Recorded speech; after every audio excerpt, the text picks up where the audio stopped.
शुभ्रं कर्णे विष्णुयामदेवाः भद्रं पश्येमाक्षभिर्जलदाः स्थिरेरङ्गे चत्वां सत्सम्मुभिः दशमदेवहितं विदायुः स्वस्ति न इन्द्रो वृद्धश्रवाः स्वस्ति न पूषा विश्ववेदाः स्वस्ति न साक्षो अरिष्टनेमिः स्वस्ति न बृहस्पतिर्दधातु ॐ शान्ति शान्ति शान्तिः।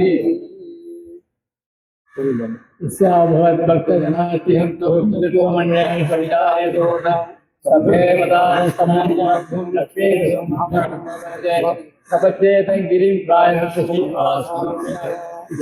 श्रवन्ते यन्मूर्त्यागतायुधम् श्रीमान् वेंकटनाथार्य कविताय श्रीकान्ताय प्रपद्ये निरवध्यानां सर्वं भवभीतानां षडहोपनीश्वरं श्रीरंगे सेतीन्दुनाथर्पणा असौ स्यादिति प्रेक्षितं ख्यात श्री नरसिंहदारजमुनि सदाम्बुजेन्द्रं भावदीक्षामदयादिमित्रो महान्तं विराट्रेश्वरं श्रीमद श्रीरंगपत्रेश्वर समितिप्रा संयमेन्द्रेण निष्कण्ठस्थाय आनंद सुंदर योगिने तत्प्रदाय राज्य श्रीरंगः प्राप्त लक्ष्मी नरसिंहास्थानं सेवे दिग्गज विलक्ष्मी श्रीरंगराज रोह श्रेष्ठं लक्ष्मी रोमदे प्रणयगपात्रं श्रीरंगे विश्वासशिवं वेदांत अध्यात्मशास्त्रं वेदांत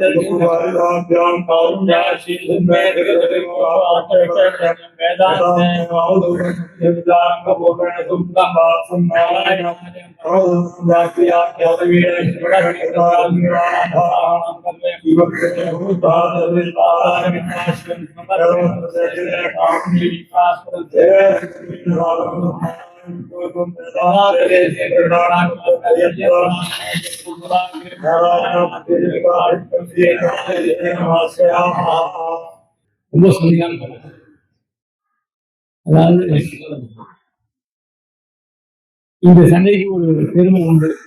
அதாவது சுவாமி தேசிகன் பேயாளர் அவதரித்த ஸ்தலம் சுவாமி தேசிகன் எழுதக்கூடிய சன்னதி. அதுலயும் தயாசதகத்தை திருவங்கப்பிராணி அபிஷேகம் சுவாமி தேசிகனுடைய பாராஜி தெய்வமான திருவங்கப்பிராணி எழுதக்கூடிய சன்னதி. அதை தவிர நம்ம வெயில்காலத்துல ரொம்ப உகந்ததான ஆன்மீக கிரந்தம் வெளியிடப்பட்ட சன்னதி. அதாவது 1989 பூர்வாசிரமத்தில் விஜயசங்கர் ஆன்மீக கிரந்தத்தை பிரகாசப்படுத்தினார். அந்த சமயத்துல மடத்தின் ஸ்ரீஹாக நரசிம்ம மகாவீரவான் வேல்பாபு சுவாமி ஆந்திரபிரதேசத்தில் ஸ்ரீஹாரி ஆளுநர் ஆசிரியர் மாதவாச்சார சுவாமி இப்படி பல பிரசித்தமான மகான்கள்லாம் இவங்களே அந்த வரைக்கும் ஆசிரியர் அப்படின்ற ரிஷிகள் அவெல்லாம் செஞ்சது. அதை தவிர இந்த மாதவனே எழுந்துருளி பல பிரகாரங்கள் இல்லாம இங்க அந்த பெருமாள் இளம்பட்ட தேவஸ்தானம் இப்படி பல பிரகாரங்களையும் ஐஸ்வர்ய சம்பந்தப்பட்ட இடம். அதாவது ஒவ்வொரு மாசத்துலயும் ஐஸ்வர்யத்துக்கு சம்பந்தப்பட்ட ஸ்தலங்கள்ல டெக்னாலஜி ஒரு வித்தியாசம் ஆரம்பத்திலே இல்லை. இருந்தாலும் அது இந்த சுவாமிதான் நேரத்தில் சொன்னா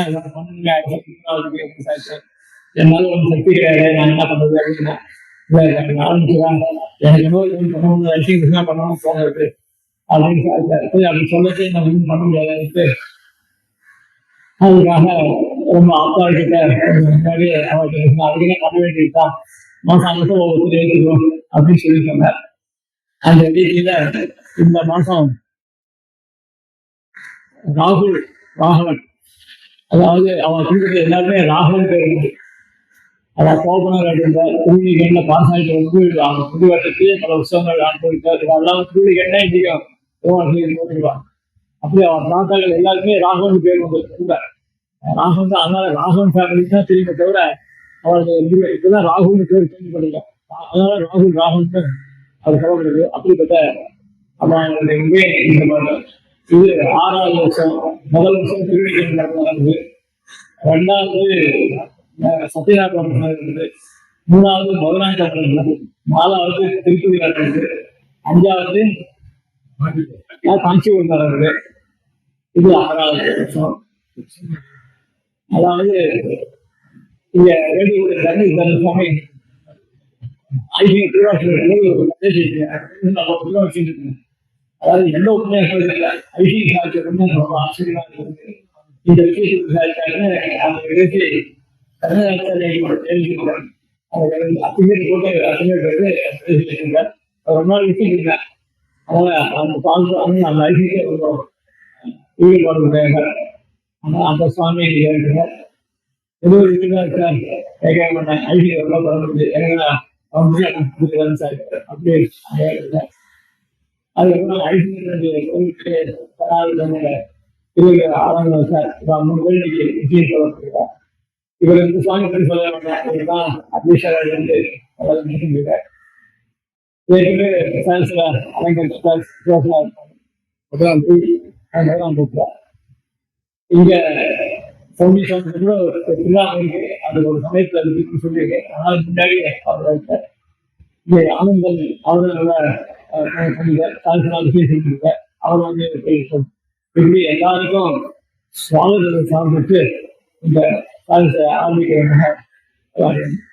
பிரார்த்திக்கிறேன். गुरुभ्यस्तद्गुरुभ्यश्च नमो वागमधीमहे वृणीमहे तदत्राद्यो दम्पती जगदाम्पती श्रीमान् वेङ्कटनाथार्य कवितार्किककेसरी वेदान्ताचार्यवर्यो मे सविधत्तां सदाकृति अडियमिति नमः सभायै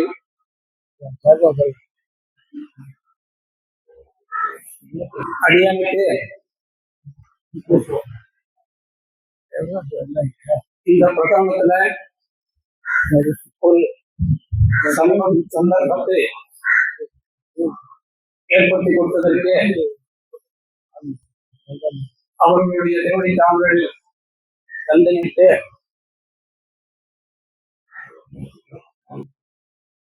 பாஸ்கராஜ பங்காதிகார 13வது அதிகாரம் சுவாமியுடைய வியாக்கியானத்தை அனுசரிச்சு நாம் இங்கு பேச வேண்டும் என்பதுதான்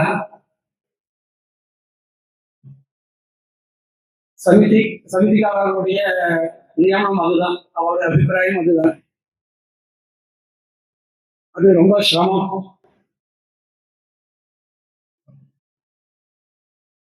பௌத்த பிரச்சன்ன பௌத்த அதிகாரம் அந்த பங்கவாதமும் ஜெயின மத பங்கம் இது ரெண்டும் சுவாமியுடைய வியாக்கியானத்தை சேரிச்சோம்னா இத்தனை கிரந்தங்கள் சுவாமின்றது வந்து வேதாந்த ராமலிங்க சுவாமியுடைய விஷயமாடிய விஞ்ஞானிக்கிறேன். சுவாமியுடைய இதர கிரந்தத்துல இருக்கிற ஒரு பிரவேசம் அந்தர சாதாரணமானது அப்படின்னு நாம் தெரிஞ்சுக்க முடியும்.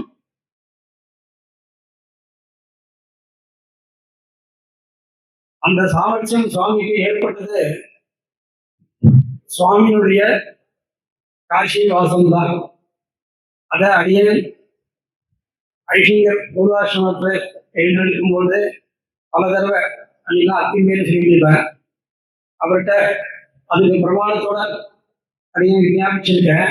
ஏன்னா பல கிரந்தங்கள் வந்து இன்னைக்கும் சம்பூர்ணானந்த யூனிவர்சிட்டியில் மட்டும்தான் அந்த கிரந்தங்கள்லாம் இருக்கு, வேற எங்கேயும் கிடையாது. இன்னும் பிரகாசனோட ஆகல. சுவாமி கிட்ட வாசிச்ச நேபாளிகள் 2 பேர் அடியனுக்கும் பரிச்சயமா இருந்த அடியன் காட்சியில் இருக்கும் பொழுது அவரை வந்து பௌத்த கிரந்தத்தை சுவாமி கிட்ட வாசிச்சிருக்க. பௌத்த கிரந்தத்தை வாசிச்சுட்டு அவ சாமிநாசத்துலேருந்து அந்த பௌத்த இந்த திபத்து சம்ஸ்தை ஒன்று இருக்காங்க, அங்க வாசிச்சுட்டு அங்க அவ மத்திய இருந்தவர் வைஷ்ணவரா மாறினவர். பௌத்த கிரந்தம் சுவாமிகிட்ட வாசிச்சேன், ஏக கிரந்தத்தையும் சுவாமிகிட்ட வாசிச்சேன். அதனால அந்த மூல கிரந்தத்தை ஏன்னா பல கிரந்தங்கள் ஜெயின பௌத்த கிரந்தங்கள் இன்னைக்கு கிடைக்கிறது இல்லை. கிடைக்கிற கிரந்தமும் முத்ரா ராட்சசமா இருக்கும், ஒரே அச்சுப்படியோட தான் கிடைக்கிறதுனா கூட அதனுடைய வியாக்கியானமும் ஹிந்தி வியாக்கியானமா இருக்கும், அவ்வளவுதான். அப்படிப்பட்ட ஒரு தசையில சுவாமி அந்த இருக்கிற சரஸ்வதி பவனத்துல இருக்கிற ஓலச்சுவடியெல்லாம் பராமரிச்சு சில காரிகைகள்லாம் அந்த காரிகைகள் இருக்கிற புஸ்தகம் ஈகம் வழியில வரல. இது விஷயமாக சில லேಖனங்கள்லாம் கூட சரஸ்வதி சுஷமா மூலமாக பிரகாசம் பண்ணிருக்க. 2 தடவை அதை பிரிண்ட் அவுட் எடுத்து அந்த காலத்துல அப்படின்னு ஐசியூட்ட சமைச்சிருக்கேன். 2 தடவை, ஒரு தடவை காஞ்சிபுரத்துல, ஒரு தடவை கொடுத்த, ஒரு தடவை சேலையில் கொடுக்கும்பொழுது அப்போ பூர்வாசிரமத்துல கொடுக்க முடியாது இருக்குது. எதுக்கு இதெல்லாம் விஞ்ஞாபிக்கிறேன் அப்படின்னா, இதுதான் அடியனுக்கு இருக்கிற ஒரு அசாமர்த்தியம் என்னன்றது எல்லாருக்கும் தெரிஞ்சுக்கணும் முதல்ல அப்படின்றதுக்காக முதல்ல அதை விஞ்ஞாபிச்சுக்கிறேன். இப்போ பாஸ்கராதி மத கங்காதிகார, இது 13வது அதிகாரம். இதுல சுவாமியுடைய சைலி எடுத்தோம்ல, மின் அதிகாரத்துக்கும் இதுக்கும் சங்கதி என்ன? இந்த தர்சன கிரந்தங்கள்ல ஒவ்வொருத்தரும் பௌத்தனுக்கு அப்புறம் ஜெயினன் அல்லது ஜெயினனுக்கு அப்புறம் பௌத்தன் அந்த மாதிரி இருக்கும். அதன் பிறகு உடனே அத்வைத்தமா இருக்காது, நம்ம சித்தாந்தமா இருக்கும், உள்ள வேற ஏதாவது சித்தாந்தமா இருக்கும். வைஷ்ணவ மதமா ஏதாவது ஒன்று இருக்கும், கடைசியில அத்வைத மதமா இருக்கும். இந்த மாதிரி ஒரு ரீதி இருக்கும். ஒரு சர்வதர்ஷன சங்கரம் பார்த்தவங்க ஜெயினனுக்கு அப்புறம் ராமானுஜ மத சங்கிரகம் இருக்கும். இன்னும் சில கிரந்தங்கள்ல ஜெயினனுக்கு அப்புறம் அத்வைத மதம் வராது, வேற நியாய மதம், ஒவ்வொருத்துக்கும் ஒவ்வொரு சங்கத்தியை சொல்லியிருப்பார். இங்கே சுவாமி தேசிகன் பிரச்சன்ன பௌத்தனுக்கு பிறகு ஜெயினனுக்கு பண்ணிட்டு பிரச்சன்ன ஜெயினன்னு சொல்லணுன்றதுக்காக ஜெயின கந்திகள்னு சுவாமி சாட்சி வியாக்கியானம், ஜெயின கந்திகள்னு சாய்க்கிற, ஜெயின கந்திகள்னு. அதனால இதுக்கு முன்னே ஜெயின மதம் அவன் பேதாபேதம் சொல்லல, அநேகாந்தவாதம். அநேகாந்தவாதத்தை சொல்றவனுக்கு ஜெயின மதத்துக்கும் பேதவாதிகளான பாஸ்கர மதத்துக்கும் என்ன சாதிருஷ்யம், சாமஞ்சசியம் என்ன? அந்த மாதிரி இருக்குதுல்ல. பிரச்சன்ன பௌத்த மத பங்காதிகாரம் சொல்லும் பொழுது இங்க ஜெயின மத பங்காதிகாரம் தானே இது பண்ணணும். இது சுவாமி சாய்க்கிய அப்படின்னாலும் பண்ணணும். ஜெயின கந்தி பங்காதிகார அப்படின்னாலும் பண்ணணும். அதை பண்ணாம இங்க பாஸ்கராதி மத பங்காதிகார அப்படின்னு இருக்கா பண்ண அப்படின்னு கேட்டு சுவாமி சாய்க்கிற. அப்படி இல்லை, அவன் ஜெயினன் ஈஸ்வரன் ஒத்துக்கல. இவர் பாஸ்கரன் பிரம்மத்தை ஒத்துருக்க. அது மட்டும் இல்லை, ஞான கர்ம சமுச்சயவாத ரீதிய கர்மானுஷ்டானம் அவசியம் பண்ணணும்னு சொல்ற. அது மட்டும் இல்லாமல் நம்மள மாதிரி ஜீவன் அணுபரிமாணங்கள் அதையும் ஒத்துட்டு இருக்க. அது மட்டும் இல்லாமல் இந்த பிரபஞ்சம் பிரகிருதி புருஷாதிகள் எல்லாமே சத்தியம். இது முக்கியமான விஷயம். இதெல்லாம் ஒத்துருக்க. அங்க பிரச்சன்ன பௌத்த மதத்துல அவங்க எல்லாமே பொய்ன்னு சொல்லிட்டு இருக்கான். அவளும் அதை அனுசரிச்சு வந்த மதமும் பொய்ன்னு சொல்றதுனால அதுல அத்வைத மத நிராசம்னு சொல்லாம அந்த வார்த்தை கூட சொல்லக்கூடாதுன்றதுக்காக அந்த பிரச்சன்ன பௌத்த மதம்னு சுவாமியுடைய நிரூபணம். இது சுவாரஸ்யமான விஷயம். மேல இந்த அதிகாரத்துல பேதாபேதம் சொல்ற பிரம்மதத்தர், பாஸ்கரன், யாதவ பிரகாசன் இவா 3 பேரும் முக்கியப்பட்டவர்களாக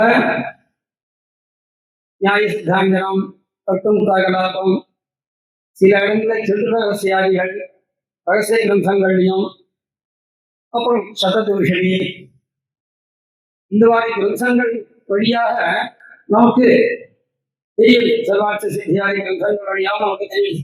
இவா 3 பேரும் பிரசித்தமா இருக்காங்க, பேதாபேதவாதிகள். அதுல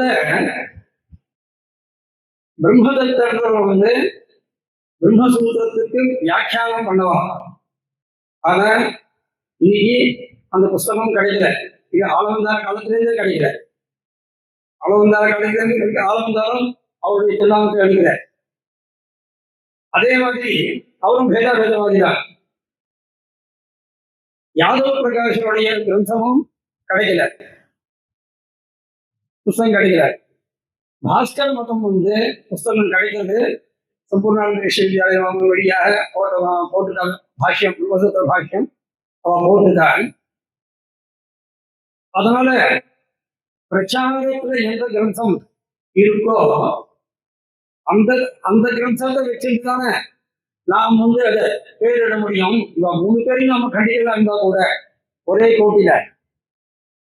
அதனால காதவனியம் என்ற நியாயத்தினால பிரதானராக பாஸ்கராச்சாரியர் இருக்க. அதனால அவருடைய சித்தாந்தத்தை சொல்லும்படியாக இருக்கிறபடியாக சொல்லி அதை கண்டிக்கிற பிரகடனத்துல மொத்தமா 2 பேரையும் கண்டிச்சிருவோம் அப்படின்ற திருவிழத்துலதான் சுவாமி தேசிகன் வந்து எடுத்தோம்னா இது பாஸ்கராதி மத பங்காதிகாரன் அவர் சாய்க்கல. ஆனா சுவாமி சாய்க்கிற வியாக்கியானத்துல கடைசியில முடிச்ச நிகமனாதிகாரத்துல முடிச்ச பேதாபேதவாதிகளான பாஸ்கராதி மதங்களும் நிராகரிக்கப்பட்டன அப்படின்னு சொன்னதுனால, அந்த பாஸ்கராதின்னு சொன்னதுனால இங்க ஆதிசப்தத்தோடைய இந்த அதிகாரம் இருக்கு. அதனால பாஸ்கர மதம்னு பேர்ல இல்லை. அதையும் சுவாமி காமிச்சிருக்கார். மேலும் பின்னால கண்டன பத்திரிகை வரும்பொழுது ஜென்மாதிகாரம் மாதிரி ஜென்மாதிகாரத்துக்கு வந்து விசேஷ பட்சமா உபலட்சண பட்சத்தை பண்ணிட்டு சித்தாந்தம் சொல்லும் பொழுது உபலட்சண பட்சம் தான் முதல்ல பிரஸ்தாவிக்கிறார். அதுதான் நமக்கு சித்தாந்திக்க அபிமதம். அதனாலதான் அப்படின்னு சொல்ற மாதிரி இங்க பாஸ்கர் பட்சம் தான் நமக்கு முதல்ல அபிமதம்னு சொல்ல முடியும். அப்படின்னா அதுக்கு சாய்க்கிற சுவாமி அது பாஸ்கர மதத்தை வந்து எதுக்காக முதல்ல சொல்றது அப்படின்னா, யாதவ பிரகாஷ் மதத்தை கண்டனம் பண்ணும்போது பேரு அதிகாரிகளுடைய பேரு பாஸ்கராதி மத மங்காதிகாரம்னு பேரு. ஆனா எடுத்த உடனே யாதவ பிரகாஷ மத நிரூபணம் தான், கடைசியில தான் பாஸ்கர மதம். அப்படி இருக்கச்ச பாஸ்கராதி மத பங்காதிகாரன்னு எதுக்கு பெயர் வைக்கணும்? எடுத்த உடனே யாதவ பிரகாசத்தை மதத்தை எதுக்கு நிராகரணம் பண்ணணும்? அங்க உபலட்சண பட்சத்தை எடுத்த உடனே ஜென்மாதிகரணத்துல அங்க நிராகரிக்கிறோம்னா அது நமக்கு அபிமதம், சித்தாந்திக்கு அபிமதத்துக்காக சொல்ற மாதிரி இது நமக்கு அபிமதமா? பாஸ்கர மதம் நமக்கு அபிமதம் அப்படின்னா யாதவ பிரகாஷ மதம் நமக்கு அபிமதம்னா சர்வதா கிடையாது. ஏன்னா ஞான கர்ம சமுச்சயவாதத்துல எல்லாம் அனைவரும் அவகாசம் இருக்காது. ஞான கர்ம சமுச்சயவாதம் சொல்லும் பொழுது பாஸ்கர மதத்தை நாம் வந்து கொஞ்சமாவது ஏற்றுக்க முடியும். ஆனா யாதவ பிரகாஷ மதத்தை ஏற்றுக்க முடியாது. ஏன்னா அந்த கர்ம சமுச்சயம் வந்து அது வியாசஜ்ய வித்தியாது அல்லது சாதனத்தொன்று வியாசஜ்ய வித்தியா அவ்யாசஜ்ய வித்தியான்னு பண்ணோம்னா அது வியாசஜ்ய வித்தியா சொல்றவர் பாஸ்கராச்சாரியார், அவ்யாசஜ்ய வித்தியா சொல்றவர் யாதவ பிரகாஷர். இதெல்லாம் வந்து இந்த தொகுப்பாதிகள்ல இதை நிரூபணம் பண்ணிருக்கா அது போல. அதனால இது யாதவ பிரகாஷ் மதத்தை முதல்ல எதுக்காக சொல்லுவானே அப்படின்னா, பாஸ்கர மதம் வந்து யாதவ பிரகாஷ் மதத்தை நிரூபணம் பண்ணிட்டாலே. ஏன்னா அது பகுகிரந்த கர்ப்பமாக இருக்கு பாஸ்கர மதம். அதுல தூஷணம் நிறைய பண்ணலாம். இது அப்படி இல்லை, யாதவ பிரகாஷ் மதம் அப்படி இல்லை. பாஸ்கர மதத்துக்கு அப்புறம் தான் யாதவ பிரகாஷ மதம் ஏற்பட்டதுன்னு சுவாமி திருவிழம். அதை அடிய சுவாமி சொல்றதுனால தேசியம் இல்லை, ராவதூர சுவாமி தான். அதனால இவருடைய திருவிழம் யாதவ பிரகாச மதத்துக்கு முற்பட்ட மதம் பாஸ்கர மதம். அதனால இதை கண்டிச்சாலே தன்னுடைய ஆச்சாரிய மதமும் கண்டிச்ச மாதிரி ஆயிடும். அதற்காக ஏற்பட்ட சித்தாந்தம், அதுக்காக ஏற்பட்ட பிரதான பிரதிதந்திரமாக இருக்கிற ஆட்சேபங்களை மட்டும் பின்னால நாம் வந்து கண்டனம் பண்றதுக்கு ஒரு சௌகரியம் இருக்கும். அப்பதான் நமக்கு ஒரு புத்தி வைசத்தியம் ஏற்படும், நமக்கு சோதாக புத்தி வைசத்தியம் ஏற்படும்னு பூமிகளே சாய்க்கிற சுவாமி சாய்க்கிற. அந்த ரீதியில அதான் சூச்சீகட்டாக நியாயேன தூஷணாதிதேச சௌகரியேன பிரதமம் யாதவ பிரகாச மதம் பிரஸ்தூய நிராகரியத்தை அப்படின்னு சாய்க்கிறேன். இப்போ யாதவ பிரகாச மதம்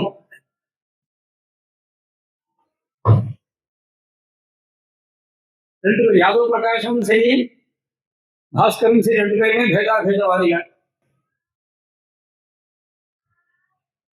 ஒருத்தர் அம்சாம்சி பாவத்தை வச்சுட்டு தத்துவத்திரிய நிரூபணம் பண்றவர். பொதுவாகவே ஆஸ்திக சித்தாந்தத்தில் தத்துவத்திரிய சிந்தனம்ன்றது வந்து ஒரு பேர் வேணா வித்தியாசமா இருக்கலாமே தவிர்த்து தத்துவத்திரிய சிந்தனம்ன்றது வந்து ஆஸ்திக தரிசனங்கள்ல எல்லாருக்கும் அது சமானம். அது நியாயமா இருக்கட்டும் விசேஷமா தேவையில்லை சொல்லி எல்லாருக்கும் வந்து பேர் வேணா வித்தியாசப்படும். அதுல யாதவ பிரகாச மதத்துல பிரம்மம் நிரவயமான பிரம்மத்துக்கு 3 அம்சங்கள் இருக்கின்றன. அந்த ஈஸ்வராம்சம், புருஷாம்சம், அப்புறம் அச்சேதனாம்சம், பிரகிருதி அம்சம் அப்படின்னு 3 அம்சங்கள் இருக்கு. அம்சியாக அந்த பிரம்மம் இருக்கு. அது சன்மாத்திரம், அது சித்ஸ்வரூபம், அதெல்லாம் வந்து அத்வைதிக சொல்ற அந்த ரீதி அதேதான். ஆனா இந்த அம்சங்களா இருக்கிற இந்த 3 பிரம்மத்தை குறித்து வேறுபட்டவைகளாக இருக்கின்றன. அதே சமயத்துல இம்மூன்றுக்கும் ஐக்கியமும் உண்டு, ஏகத்துவமும் இருக்கு. பேதம் அபேதம். இந்த பிரகிருதிக்கும் பிரம்மத்துக்கும் இருக்கிற பேதமும் அபேதமும் ரெண்டுமே சுவாபாவிகம். பிரகிருதிக்கும் புருஷனுக்கும் பிரம்மத்துக்கும் இருக்கிற பேதம் சுவாபாவிகம். பேதமே இப்போ சுவாபாவிகமோ அபேதமும் ரெண்டுத்துக்கும் சுவாபாவிகம்.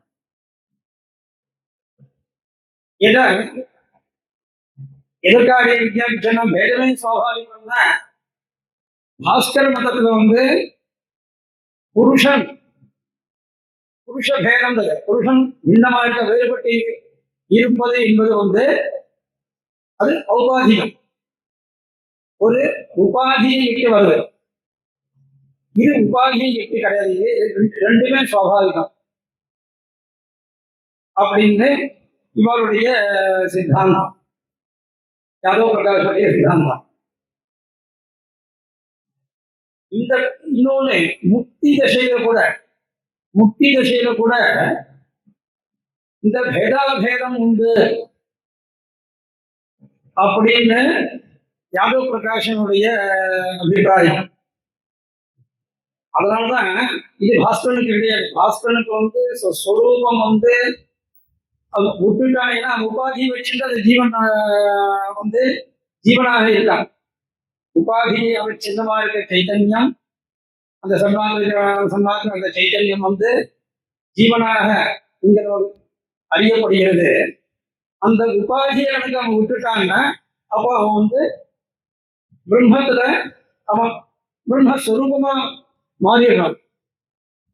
இங்க அப்படி கிடையாது, இங்க அந்த மாதிரி கிடையாது. அப்ப யாதவ பிரகாஷன் கிடையாது. அவன்தான் யாதவ பிரகாஷ் சொல்லிச்ச வேதார்த்த சுதந்திரம் அடியது ஞாபகம். பாபியான அயம் பட்சன்னு வரும். யாதவ பிரகாஷ் தான் சொல்றேன். அதான் பிரம்மாஜானவாதாதி பாபியான அயம் பட்ச அப்படின்னு இருக்கு. பாபியான்னு விவசாயிக்கிறேன். பாபியானயம் ஏகஸ்ய தேவதத்தஸ்ய ஏகஸ்மின் ஹஸ்தே षट्चंदनादिकम् अपरस्मिन् हस्ते ज्वालादिकम्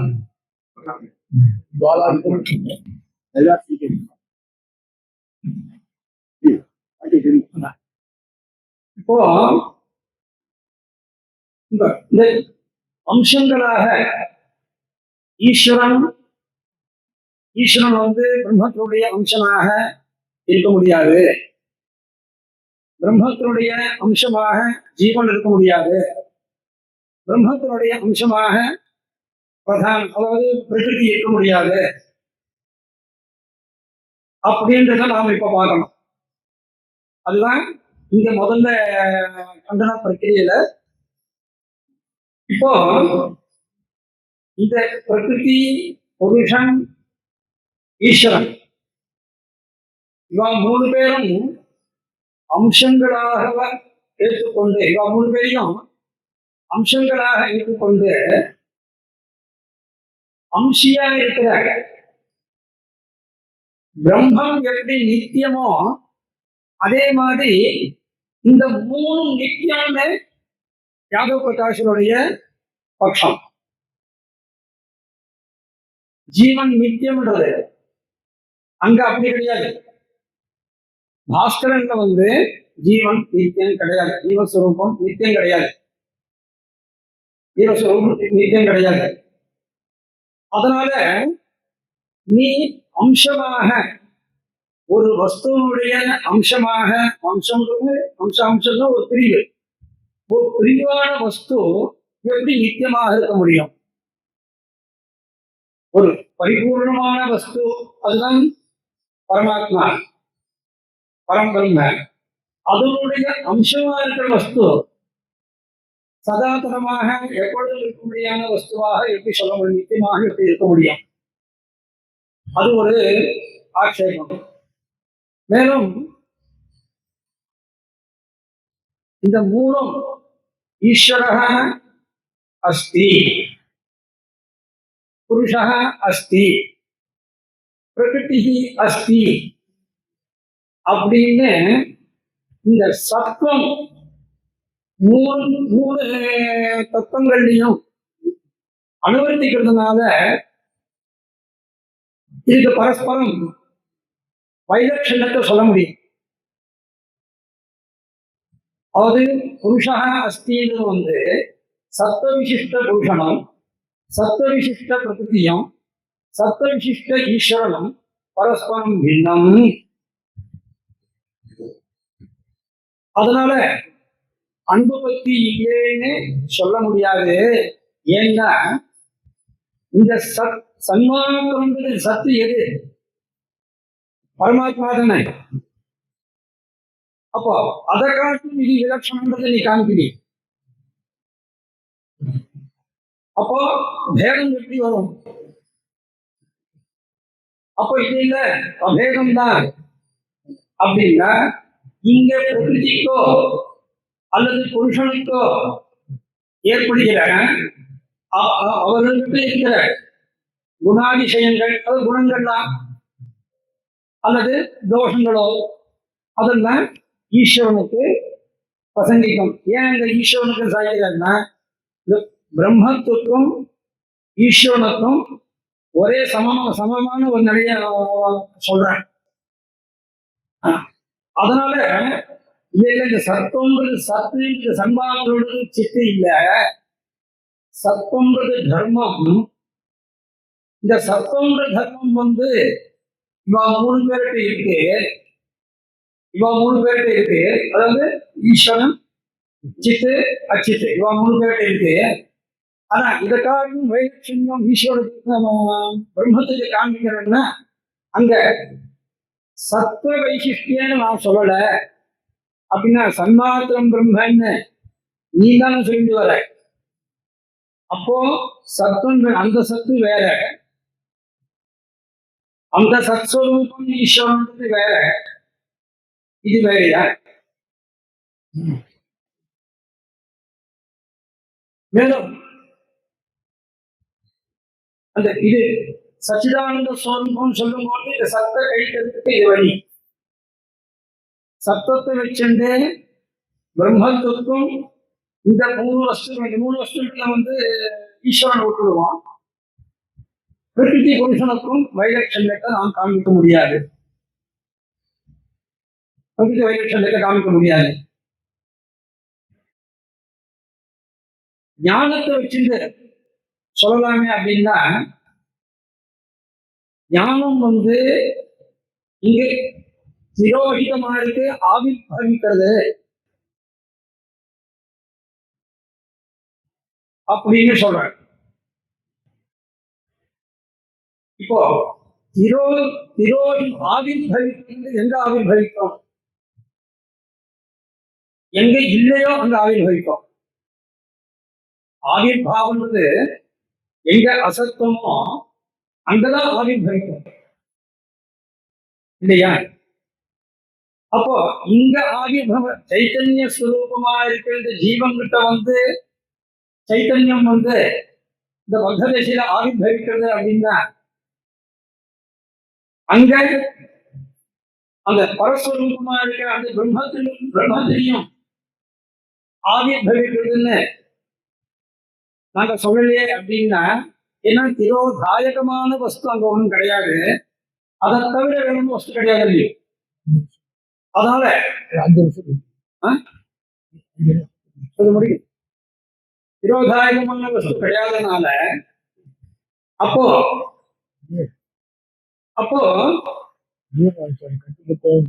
அந்த பிரம்மத்துக்கும் இந்த புருஷனுக்கும் இருக்கிற வைசிஷ்டியம் என்ன? மேலும் இந்த புருஷன் வந்து மூணு விதமா பிரிக்கிறார். சித்தः, பத்தः, முக்தः அப்படின்னு. இந்த சித்தர் அப்படின்றத வந்து ஆஜான சித்தர், ஆஜான சித்தர்னா ஆஜன்ம சித்தர், யோக சித்தர் அப்படின்னு இதுதான் கண்டிக்கிறார். அதாவது பத்தன் முக்தன் வந்து யாருக்கும் விபரீதி கிடையாது. இந்த ஆச்சார சித்தர், யோக சித்தர்னு சொல்றீங்க, இவ நம்ம சொல்ற நித்தியர் மாதிரி கிடையாது. நாம சொல்ற நித்தியர் மாதிரி கிடையாது. ஆச்சார சித்தர் இந்த யோக சித்தர் வந்து எப்போ யோக சித்தர் ஆனார்? இங்க யோக பலத்தினால சித்தர்களா ஆனார். அப்போ பக்தனுடைய விபாகத்துக்கு தான் அவனை சேர்க்கணும். பக்தனுடைய விபாகத்தை சேர்க்காம நீ எப்படி தனியா ஒரு யோக சித்தர்னு தனியா சொல்ல முடியும்? அவன் பக்தன் தானே. அவன் எப்படி சித்தனா ஆக முடியும்? அதனால பத்தர் முக்தர் தான் உனக்கு வியவஸ்தை வருங்க தவிர்த்து சித்தர்னு வியவஸ்தை வராது. வியவஸ்தை வராது. இந்த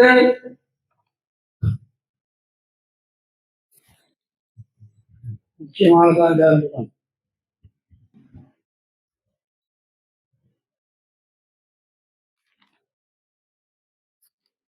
புருஷன் பிரம்மாம்சமாக ஆக முடியாததுக்கு இது விஷயம். அடுத்தது சொல்லிட்டு முடிச்சிடுறேன். இந்த முக்தன் விஷயத்துல அவன்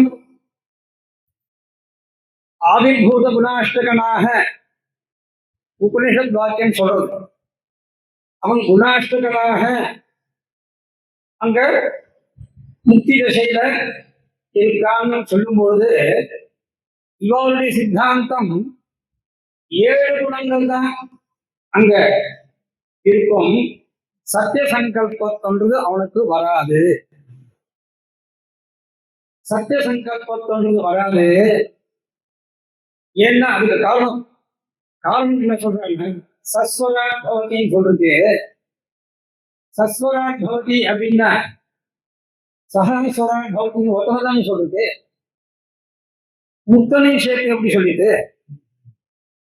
சுவாமி சாய்க்கிற வாஸ்தவம் தான் சஸ்வராட் பவதின்னு சொல்லிருக்கு. அப்ப முக்தி தசையில ஐக்கியத்தை ஒத்துக்கிறதா இல்லையா? ஐக்கியம் ஏகத்துவம் ஒத்துஞ்சானா இந்த கேள்வியே கிடையாது. என்ன அங்க அங்கேயும் இந்த அநேகாந்தவாதம் தான் இருக்கு. அதாவது பேதாபேதவாதம் அங்க உண்டு. இவாரி சித்தாந்தத்தை யாரோ பிரகாசிட்டு அப்போ இல்லாதது அந்த ஏகேஷத்துக்காக இந்த மாதிரி வாக்கியங்கள்லாம் இருக்கு. அந்த வாக்கியங்களுக்கு தான் அர்த்தம் என்ன சொல்ல போற? நீ வேதாந்தி தானே அப்படிங்கிறது. உபநிஷத்தினுடைய வாக்கியத்தை நீ சஸ்வராட் பவதி உபனிஷத் வாக்கியத்தை எடுத்துன்னு சொல்லும் பொழுது பின்னால் இருக்கிற வாக்கியங்களுக்கு தான் அர்த்தம் எப்படி சொல்லலாம்? அந்நிய தாத்பரியமா சொல்ல முடியாத. அதனால 8 குணங்கள் இந்த ஒரு குணத்தை மட்டும் ஏன் எடுத்துக்கிறேன்? சத்தியகாமத்துவாதிகள்லாம் கூட எடுத்துக்கிறேன், மற்ற குணங்கள் எல்லாமே வேண்டாம். இப்போ அந்த சத்தியஞானம் இந்த ஞானாதிகள்லாம் கூட அவர்கிட்ட இல்ல, ஆகந்துகம் தான் அப்படின்னு சொல்லலாமே. அந்த மாதிரி நான் புத்தி தசையில அதெல்லாம் கூட அவனுக்கு கிடையாது. ஏன்னா இவனுக்கு பிரம்மாம்சமாக இவன் இருக்கிறதுனால அம்சங்கள் பிரம்மாம்சத்தான அவனுக்கு அந்த குணங்கள்லாம் இருக்கு. அப்படின்னா ஒரு குணம் இருக்கும், மற்ற குணம் இருக்காது. அப்படின்ற வித்தியாசம் யாரு சொல்லுவாங்க? அதுக்கு நிரூபகால் யாரும் கேட்கல வியாக்கியானத்துல. அது மட்டும் இல்லை, இந்த குணங்கள் ஜீவதசையிலையும் இவனுக்கு திரோகிதமாக இருந்திருக்கா இல்லையா? அது ஒருத்தனுக்கு திரோகிதமா இருக்கு, மற்றவர்களுக்கு முக்தி தசையில வச்ச ஆவிர்பூதங்களாக ஆகின்றன. அப்படின்றதுக்கு நியாமகம் என்ன? நியாமகம் என்ன? அதனால புருஷாம்சம் அம்சத்துவேன்னு சொன்னா அச்சேதன வஸ்துவும் பிரகிருத்தியும் பிரம்மத்துடைய அம்சம் தானே. அதான் நீ சொல்லிருக்க. அதற்கும் அந்த சைத்தன்யம் வரட்டும், பிரகிருதிக்கும் சைத்தன்யம் வரட்டும். ஏன் கேட்கிறேன்னா, இது முன்னாடி உங்களுக்கு திரோகிதமா இருக்கு அப்படின்னு சொல்லும் பொழுது விஜயானிச்ச அவிஜானிச்ச அப்படின்னு சொல்லி பிரகிருதிக்கு புருஷனுக்கு திரோகிதமா இருக்கு. சரி, பிரம்மாம்சத்தேன பிரகிருதிக்கு திரோகிதமா இருக்கு அப்படின்னு சொல்ற. பிரகிருதிக்கு திரோகிதமா இருக்குன்னா எப்படி இருக்க முடியும்? அப்போ வந்து ஸ்ருதி சொல்ற விபாகங்கள் எல்லாமே வந்து ஸ்ருதி சொல்ற விபாகங்கள் எல்லாமே அனுபவமா ஆயிடும். அச்சேதனாகத்தான் எல்லாத்தையும் பராட்சான்னு சொல்லிதான் ஸ்ருதி வந்து பிரகிருதிய சூச்சிக்கிறது. அப்படி இருந்துச்சு அச்சேதனம், அச்சேதனத்துல வந்து திரோகிதமா இருக்கு, ஞானம் வந்து திரோகிதமா இருக்கு அப்படின்னு எப்படி சொல்ல முடியும்? எப்படி சொல்ல முடியும்? அதனால இந்த இந்த மாதிரி ஈஸ்வர அம்சமாக, ஈஸ்வரன் வந்து அம்சமாக சொன்னாலும் சரி, பிரம்மத்தினுடைய அம்சமாக சொன்னாலும் சரி, புருஷனையும் அம்சமாக சொன்னாலும் சரி, பிரகிருதியும் அம்சமாக சொன்னாலும் சரி, இந்த அம்சாம்ச பாவங்கள் என்னென்ன சொல்றோமோ அங்கெல்லாம் வந்து அனித்தியத்துவத்தை தான் நாம் வந்து லோகத்துல பார்க்கிறோம். ஆனா நீ சொல்லும் பொழுதே இவைகள்லாம் நித்தியங்கள் வேற சொல்ற. நிரூபணம் பண்ணச்ச இந்த புருஷன் வந்து அணுக்களாக இருந்து, வியூகங்களாக இருந்து ஒரு புருஷன் சமஷ்டியாக இருப்பான். இந்த மூணுத்துக்கும் சமஷ்டியாக பிரம்மம் இருக்கும். அதை சொல்லும் பொழுது மூணு சில கிரந்தங்கள்ல சக்தியை வச்சுட்டு சொல்லுவார். சக்தி திரய விசிஷ்டம் அந்த பரமாத்மா, ஈஸ்வர சக்தி விசிஷ்டம் ஈஸ்வரன். அந்த மாதிரி சக்தியை வச்சுட்டு அதையும் கேட்டாரு. நீ சக்தியை வச்சுன்னா அந்த சக்தின்றது வந்து உம்மதத்துல சத்தியம். அந்த அந்த சக்தி அந்த உபாதியை வச்சுட்டு சொல்ற பாஸ்கர் மதத்துல இந்த சமம் கிடையாது. அது மிச்சை. அது அதனால அதுக்கு நாசம் ஏற்பட்டுடும். அது மிச்சை. நீ சக்தி வந்து தனியா இருக்குன்னா அது ஒரு நாலாவது பதார்த்தமாகுது. இதையும் இப்ப நாலாவது பதார்த்தம் எது சாய்க்கிறேன்னா சக்தியிலேயே விசிஷ்டமாக தத்தது பதார்த்தங்களை, அதாவது அந்தந்த பதார்த்தம் ஈஸ்வரன் பிரகிருதி புருஷன் மூணுத்தையும் சொல்லி நாலாவது வஸ்துவாக தனியா ஒரு வஸ்துவாக நீ பரமாத்மாவை காண்கிறிய. உபோத்சாதத்தை தத்துவத்திரயம் சொல்லிட்டு நிரூபணம் பண்ணச்சு நீ நாலாவது காண்பிக்கிற. அதாவது இந்த மாதிரி பேதாபேதங்கள்ல பேதாபேத வாதத்துல யாதவ் பிரகாஷ் மத ஜெயித்திய பல விதமான கலக்கங்கள் இருப்பதனால்தான்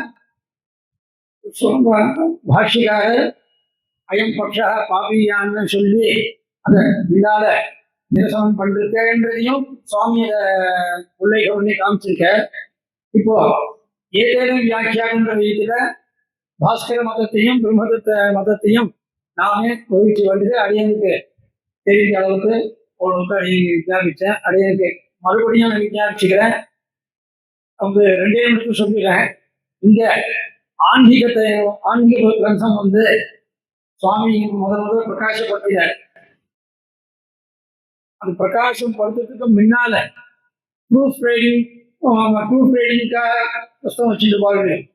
ப்ரூஃப் ரீடிங் பார்க்கறதுக்காக சுவாமி அங்கங்க அதை எடுத்து எழுதியாகும். அதுல முதல் ப்ரூஃப் ரீடிங் பார்த்த கிரந்தம் அடியன்கிட்ட இருக்கு. சுவாமி அந்த ப்ரூஃப் ரீடிங்கோட புஸ்தகத்தை சுவாமி முதல்ல அடியனுக்கு அந்த பிரகாசத்தை அனுப்பிச்சாச்சு.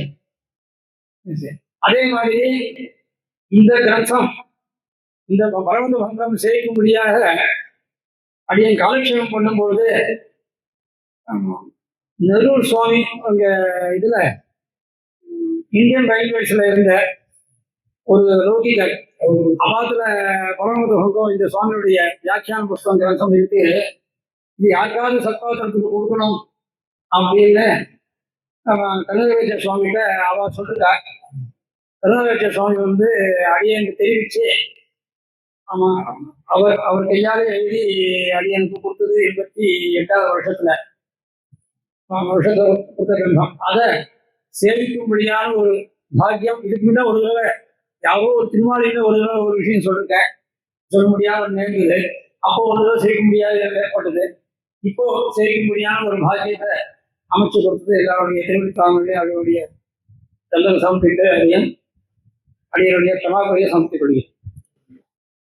இந்த பாஸ்கராஜத்தை சொல்லும் பொழுது சுவாமி கடவுள பந்தத்தை பரவாயில்ல சொல்லிட்டு பரவாயில்ல சாதிச்சுட்டு யாதவ பிரகாச பட்சத்தை பிரயாசாச்சுங்க. வந்து ரொம்ப அழகாக எல்லாத்தையும் நிறைய ஹோம்ஒர்க் பண்ணிட்டு வந்திருக்கீங்க. யாதவ பிரகாச பட்சம் வந்து பாஷ்யத்திலே விஸ்திருத்தமா கிடையாது. ஆரம்பநாதிகள் வந்து யாதவ பிரகாச பட்சம் இருக்கு, இதர உபதேசாதிகாரத்தை இருக்கு, இன்னும் சில அதிகாரங்கள்ல இருக்கு. அவ்வளவுதான். சமுத்திர தரங்க வேத பூத நியாயம்னு சொல்லுவார். சமுத்திர ஸ்தானத்துல பிரம்மம், தரங்க ஸ்தானத்துல ஜீவன், பேனம்னா நுரஸ்தானத்துல வந்து ஜீவன், சிவு பூத ஸ்தானத்துல பிரகிருதி. இப்படி வச்சுட்டு இவர் எல்லாத்தையும் சொல்றது, அதாவது சக்தி திரயம் சொல்றது இதெல்லாம் பார்க்கும். யாதவ பிரகாச பட்சத்துல இருக்கு. யாதவ பிரகாச பட்சத்துல என்னன்னு கேட்டா கர்ம சமுச்சயம் சொல்றாங்க. கர்மத்தினால கர்மமும் பிரம்ம ஞானமும் ரெண்டும் சமப்பிரதானம். கர்மத்தினால பிரதிபந்த நிவர்த்தி வரும். இதுல ஞானத்தினால ஆனந்தம் வரும். அப்படி சொல்றாங்க, பிரிச்சுக்கிறாங்க. மோட்சத்தை ரெண்டா பிரிக்கிறாங்க. பிரதிபந்த நிவர்த்தி கர்மத்தினால வரும், கர்மானுஷ்டானத்தினால வரும். ஆனந்தம் வந்து நிர்திசய ஆனந்தம் வந்து பிரம்ம ஞானத்தினால வரும் சொல்றாங்க. பாஸ்கர் அப்படி சொல்லல. அவர் வந்து கர்ம சமுச்சிகார ஞானால் அனுபவத்தை சொல்லுகிற வாக்கியம் சொல்லி அந்த வியாக்கியானம் பாஸ்கர் பக்ஷனுடைய கண்டனம் சமபயாதிகரணத்துல ரொம்ப அழகா இருக்கு. அதான் சமபயாதிகரணத்துல இந்த உபாதிக்கு வருவார். பிரம்ம நிறவைய உபாதியுமே நகர்ந்துட்டே போகும். உபாதவும் சஞ்சரதி எல்லா பிரம்மத்தும் ஒவ்வொரு க்ஷணத்திலையும் பிரம்மத்தில் இருப்பார். ஜீவனுக்கு பங்க மோட்சம் சேர்க்காம நடந்ததுதான் இருக்கும், நடந்ததுதான் மோட்சம். திரும்பி இன்னொரு இடத்துல சேர்ந்ததுதான் பந்தம், அது இன்னொரு இடத்துல நடந்ததுன்னா இன்னொரு பந்தம். சித்வா பித்வாச்ச நிறவயலே சம்பந்தம் நசக்கிலே இருக்கு. பாரதிய பட்சத்தை சித்வா சேதனம்னா என்ன, பேதனம்னா என்ன, சிவபிரகாஷ் எல்லாமே பாரதிய பட்சத்தை பத்தி நிறைய இருக்கு. யாதவ பிரகாச பட்சத்தை பற்றி அதிகமா கிடையாது. பரவல் வந்து சுவாமி வியாக்கியானத்தை வச்சு ரொம்ப ரொம்ப எல்லா விஷயத்தையும் சந்தேகம் பண்ணி சொன்னாங்க.